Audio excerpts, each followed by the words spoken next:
10월 1일 수요일 매일 묵상을 시작하도록 하겠습니다. 오늘의 본문 말씀은 역대하 14장 2절에서 15장 15절까지의 말씀입니다. 오늘 본문은 수요일 본문과 목요일 본문 3분의 2 정도를 함께 살펴보고자 합니다. 역대하 14장에서부터 15장의 말씀은 아사왕에 대한 이야기를 해주고 있습니다. 특별히 아사왕의 통치기간을 세 부분으로 나누곤 하는데요. 세 부분으로 나눌 수 있는 것은 그의 통치기간이 엄청나게 길기 때문이죠. 보통 아사왕의 통치기간을 기원전 910년에서 869년까지 보니까 한 41년, 42년 정도로 치세기간을 보고 있습니다. 오늘 본문의 시작인 14장 2절에서 아사왕은 하나님 여호와가 보시기에 선과 정의를 행했다는 것으로 시작을 합니다. 따라서 시작은 선정으로 시작했다는 사실을 알 수가 있죠. 그리고 그 결과로서 6절에는 여러 해 동안 싸움이 없었다라고 이야기를 해주고 있습니다. 그리고 그런 결과를 얻는 데에는 종교적인 면에서도 14장 3절과 5절에 보시면은 이방 제단과 산당을 없애고 주상을 깨뜨리고 아세라상을 찍고 태양상도 없앴다라는 이야기를 해주고 있죠. 그리고 15장에서도 여전히 아사왕의 종교개혁은 멈추지 않았던 것으로 보여요. 15장 8절에서 온 유다와 베냐민에서 가증한 물건들을 없애버렸고 에브라임 산지에서 빼앗은 성에서도 우상을 없애버렸다라고 이야기를 해주고 있거든요.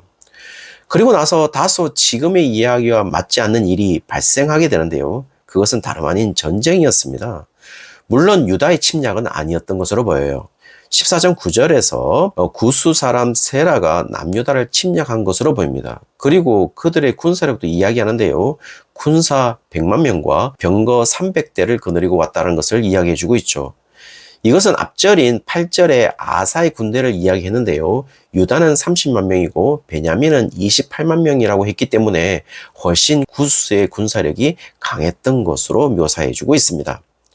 그러나 이 싸움은 반전을 일으키는데요. 12절에서부터 15절까지 보시면 여호와께서 구스 사람들을 물리쳐서 승리하게 하신 것이었어요. 그리고 전쟁 중에 승리의 전리품을 빼앗았다라는 기록도 하고 있는 것이죠. 그러나 이 전쟁의 승리는 결코 우연한 것은 아니었습니다. 11절에 여호와 하나님을 향한 아사왕의 신앙 고백과 기도가 있었거든요.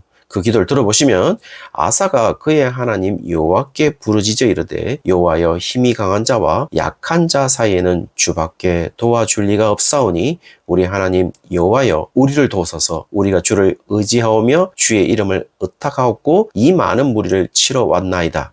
여호와여 주는 우리의 하나님이시오니 원하건대 사람이 주를 이기지 못하게 하옵소서 하였더니 라는 여호와께 대한 신앙 고백은 어제 본문에 나타난 아비야가 여로보암과의 싸움에서 13장 18절에서 유다의 자손이 이겼는데 그 이유가 그들의 조상들의 하나님 여호와를 의지했다라는 것으로 이야기해주고 있죠.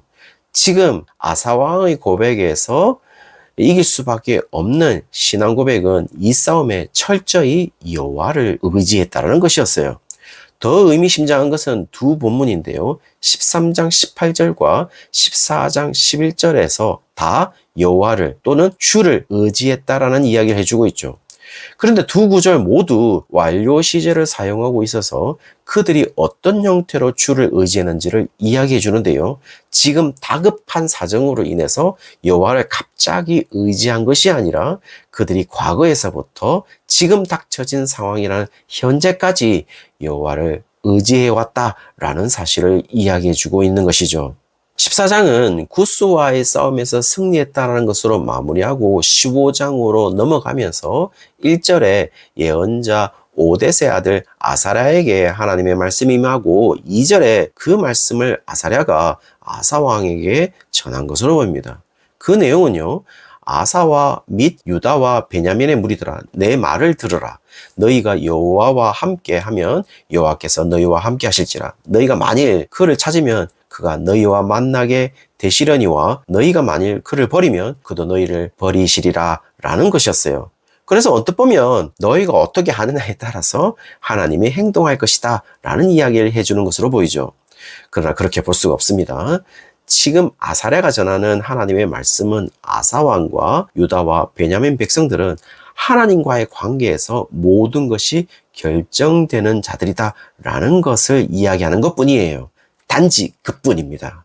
그렇게 볼 수 있는 이유는 3절에 이스라엘은 참신이 없고 가르치는 제사장도 없고 율법도 없는 지가 오래되었다고 이야기하는 부분에서 여기에서 이스라엘은 북이스라엘 지칭하는 것이 아니라 남유다와 북이스라엘이 분열되기 전에 이스라엘 역사를 이야기하는 것으로 보이고 대부분의 해석자들은 이것은 사사시대를 언급하는 것으로 보인다고 이야기를 해주고 있어요.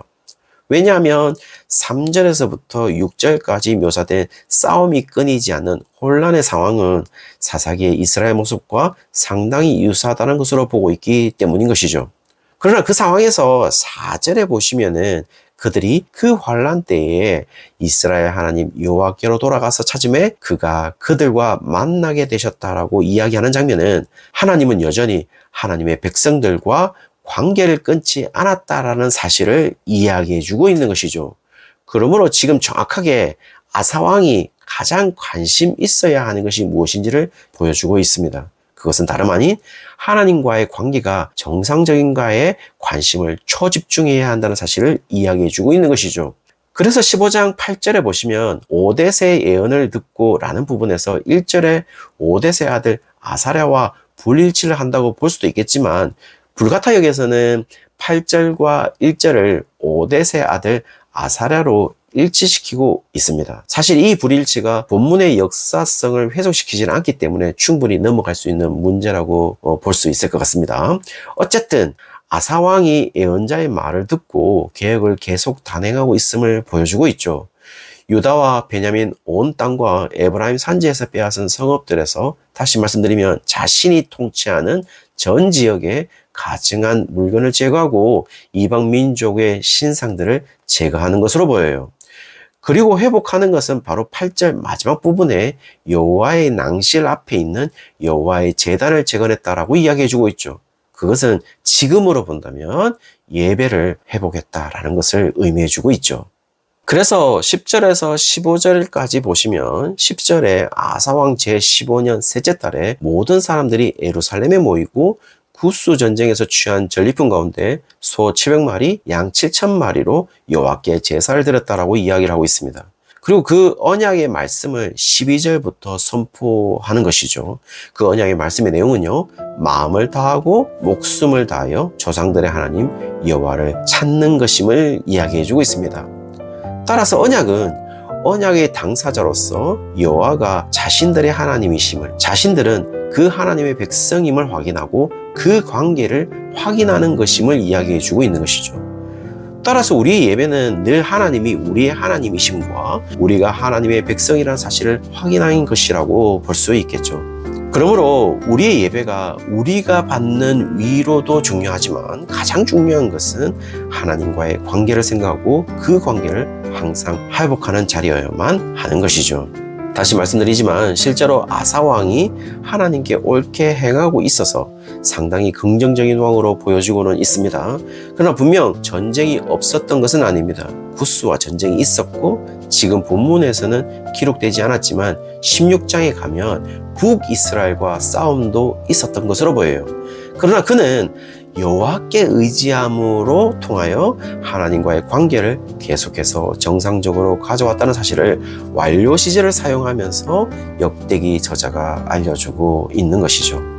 그리고 더 중요한 사실은 하나님은 한 번도 자신의 백성들과 관계를 끊은 적이 없다면 결국 문제는 우리가 한 번도 끊어진 적이 없다라는 사실을 우리가 인지하고 삶을 살아내고 있는가에 따라서 하나님과의 관계가 정상적인지를 알 수 있음을 이야기해주고 있는 것이고, 그것을 알았을 때 아사왕은 자신의 삶을 승리로 이끌 수 있었다는 사실을 우리에게 알려주고 있는 것이죠. 다시 말씀드리지만 하나님의 언약은 우리의 행위에 의해서 끊어졌다가 이어졌다가 하는 것은 아니에요. 하나님은 하나님의 신실하심을 바탕으로 분명히 하나님은 언약을 지키시고 있는 것이죠. 문제는요, 그 언약을 우리가 기억하고 날마다 살아가고 있느냐라는 것이 문제인 것이죠.